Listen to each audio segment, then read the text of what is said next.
In 1833, Britain used £20 million, equivalent to 16 to 17 billion today, which was 40% of its national budget, to buy freedom for all slaves of the transatlantic slave trade in the British Empire.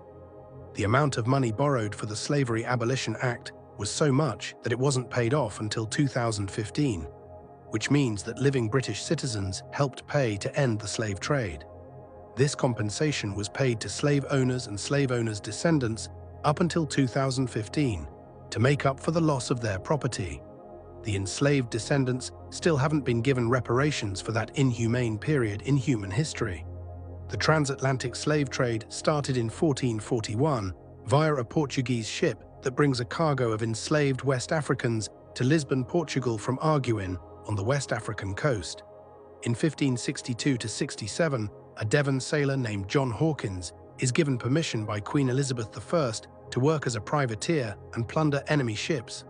Hawkins seizes over 300 enslaved people aboard a Portuguese ship and sells them to plantation owners in the West Indies. This begins England's association with the transatlantic slave trade. In 1619, the first record of enslaved West Africans landed in Virginia. Approximately 20 enslaved Africans arrived in the English colony of Virginia, marking the beginning of slavery in what would become the United States. The enslaved worked on tobacco plantations, and the exports of those plantations went to Britain. Thanks for watching.